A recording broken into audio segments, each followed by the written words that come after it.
Boom, what is up? I'm stoked to be back working on this thing. Hope everybody had a happy Thanksgiving, and we'll jump right in and just give some updates. So off camera, I did get the doors mounted up, and it's this little firewall piece that epoxies in, and then the door bolts up to that on both sides, so the doors actually will open and close.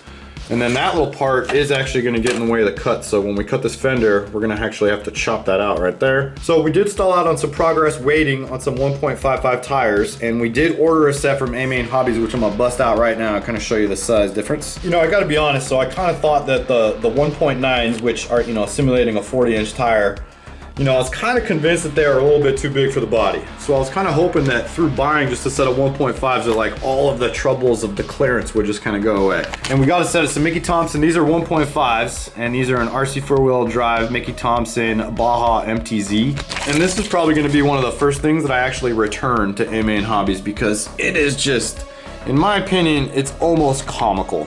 And I just, you know, I'm not even gonna take these out of the package because we are gonna actually return these to Amain Hobbies, but that is just too much of a difference. Now, sure, I could probably plop those in and it would probably clear fine, but within a couple of inches, it's pretty close to being a 40-inch tire. I just have to accept the fact that this RC four-wheel drive body is probably not the right size. So I think we're just gonna move on and see what we can do with these fender cuts. So I think the original circle template that I made was on the smaller side. So what we did is we made this new circle template that's a little bit larger than the radius of the tire. And that's what we actually used on these rear fenders to get our lines to mark up. And then through some more, you know, bump clearance, you know, we started figuring out that I am gonna probably have to remove that. And I'm just worried that, you know, it's starting to get close on the body mount right here. So we're gonna do the best we can to try to reinforce on the inside with maybe some rod and some epoxy, and then see what that looks like. So next step now is gonna be taking this out to the garage and just chopping this up with a little Dremel tool, and then getting these rear fenders chopped up to there, cleaning up the radius, and then we'll come back in and see what we're looking like for clearance. Another thing that we're gonna run into is that I'm gonna have to cut these corners off on both the tops and bottoms kind of at this angle right here, because the tire will end up going right up into there. So we're gonna take all these pieces out and just chop it up. I guess we'll start with the easy chop, yo. Start with the easy chop.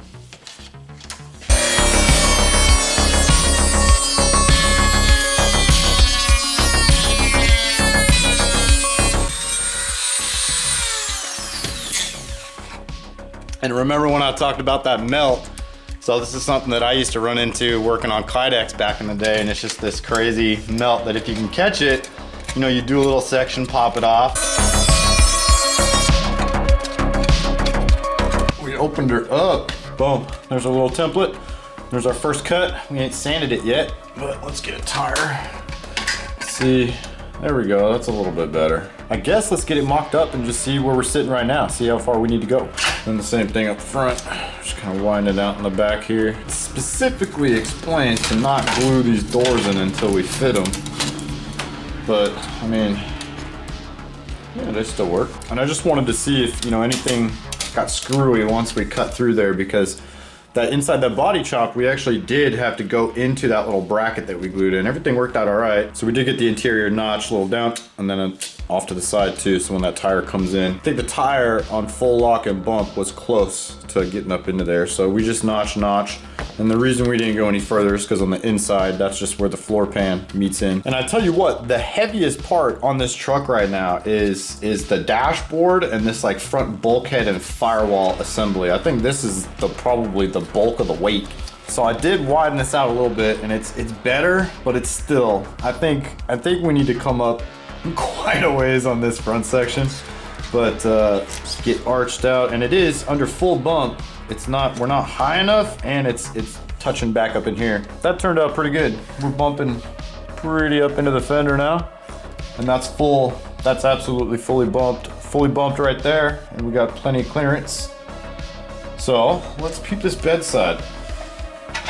And I've just kind of been trying to figure out how we're gonna make the bedsides work. I mean, I've been trying all kinds of short core stuff and all kinds of other pieces, but for right now, we're just gonna use some of these sticky tabs again. And these sticky tabs have been pretty helpful with just trying to mock up anything that you're just trying to hold in place temporarily, whether it's tape or whatever. And they come off, they don't leave any kind of residue, and they got enough stick to where they can actually hold, you know, components on. So, and we'll start up top. if my calculations are correct, all I gotta do is a slight trim. So we'll just arc this out to follow the tire curve. And that's looking pretty darn good. Pretty good. I'm pretty stoked on how this is gonna come out. Pretty stoked on this. So yeah, just I'll just recut into here. Shouldn't have to do any crazy stuff on this fender. And boom, that's looking awesome, dude.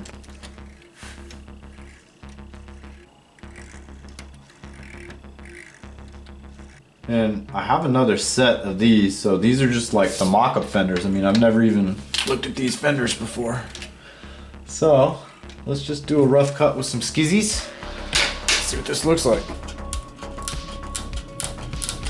And then once I figure out all the sizing and stuff with these fenders, we're gonna basically just use these as a template and then bust out the fresh set of the Proline fenders and then just try to duplicate all the cuts that we got on those. So at ride height though, you know, if you don't drive around at bump, it's at ride height, it's close. We could probably do a little bit better with this arc. And like I said, once we figure out these other fenders, it should look pretty good. One of the issues that I'm still trying to figure out what to do is this full lock at bump clearance issue on the inside here. Now if we're at about half lock, right about there, still I need to get in there deep to make these 40s clear. And then the same thing when you're at side bump, half lock, you need to get up in there. So one of the issues is that this isn't a real truck, so there's not a lot of structure left. You know, if this was a real cab, the cab would stop right there and the fender, you know, we would take this completely all the way to there.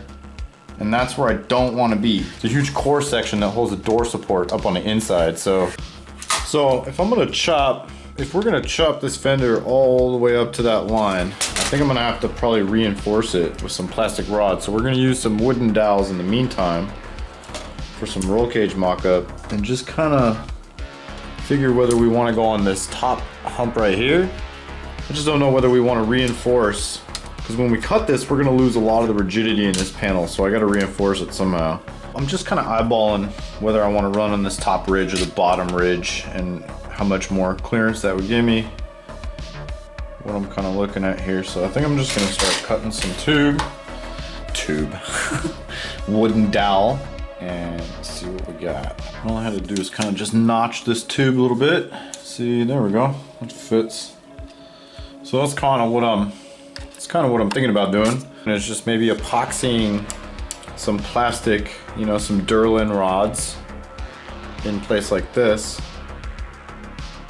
And then it allows me to actually cut the fender out probably a little bit deeper and still maintain rigidity on this front panel.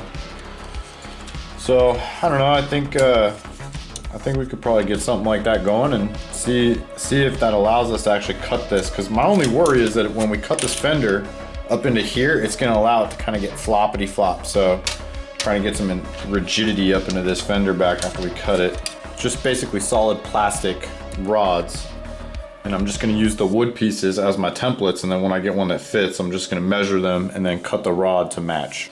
Yeah, this worked out pretty good. So we just started out with some wooden dowels, and then I have some Durlin rod. And it's just a plastic rod basically. So we just matched the exact length that we needed, and then I notched the top right here. And by notching the top right there allows us to get a perfect fit on this top firewall tube. And then what I'll end up doing is just epoxying this in on the backside, hopefully, so you won't see a bunch of goop coming out. Now all we got to do is I'll take this little piece out, and then we'll take this and get another piece of plastic Durlin rod and then match it. And the size of the wooden and plastic dowels is 3/16 inch. And this is technically, it's a polyhexamethylene rod, and it's basically just a thermoplastic rod. It's a solid plastic. It has good flexibility, but also good rigidity. So when we get it a little bit thinner of a piece, it still has good flexibility, but it'll maintain this shape. So, and if you needed to, you could heat this up and it would probably be able to hold whatever bend when it cooled. And I'll put a link to this rod. I swooped it on Amazon for pretty cheap, and I'll put that in the description. So now we'll just bust out this other piece and make another set. And I think I want to epoxy these in before I do any more cutting on the chassis, just to maintain some rigidity. So let's get these epoxied in, and then we'll be back in a minute. So I gotta be honest, I got a little carried away off camera and I started mocking up a cage out of these wooden dowels. I have no idea what I'm doing, but I don't know. I just feel like, you know, if we can continue this with some of this plastic rod and kind of mock up a cage and get a V up in here, I don't know. I feel like it would look kind of cool. I just wonder how much I'd have to cut out of the interior. But I think we're going to continue. I think I'm going to continue with this and just see where it leads. So,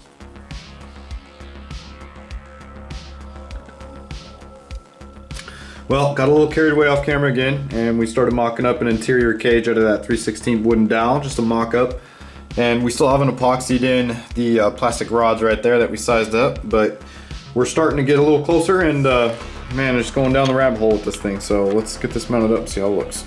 And what I ended up doing on the interior was just notching the dashboard with a Dremel tool so that it'll accept the cage on both sides, and then we're gonna figure out our V-bars in the center windshield. Show you a little bit of the cage work we've been doing with that 3/16 wooden dowel. And the idea is to try to get it so it's stashed. So when you look at it as a side profile, it's not just some crazy cage hanging out. We are gonna do the V windshield bars next. But I thought I did a pretty good job tucking that cage. So now, if my calculations are correct, let's see if this interior will clear. Holy shamoly, look at that. Oh, would you look at there? It actually worked.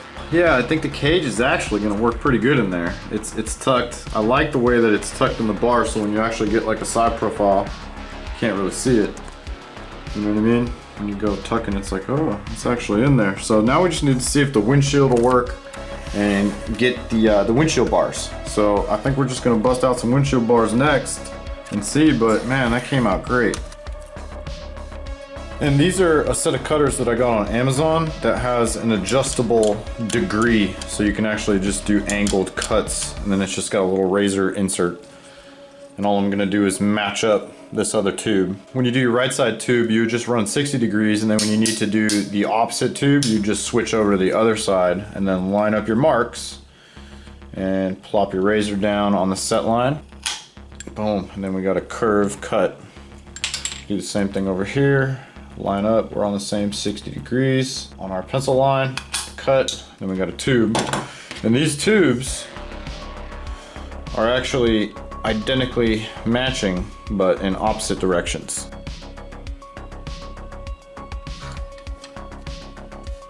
And right now I'm just making some marks on the dash, just eyeballing, you know what I'm saying? Kind of freestyling it. And we'll see how much we got to remove to allow those Y bars so that the dash goes all the way up in. Yeah, dude, get the cage. Boom, here's a little progress update. We were gonna epoxy these 3/16 plastic dowels into the fender so that we can get a little rigidity. Spiraled out of control. Now we're working on this cage. So we got this 3/16 wooden dowel, and we're just making some big cuts. I got the final tubes that are gonna be going up into the back here. And then I'm gonna see how we can actually tie this all in and actually make a complete cage. So I'll pop the dashboard out and we'll peep that right now. Made some pretty big cuts on the dash to get those bars fit. Pretty sick how this all fits together. So let's pop this right here. Boom, go over. Boom.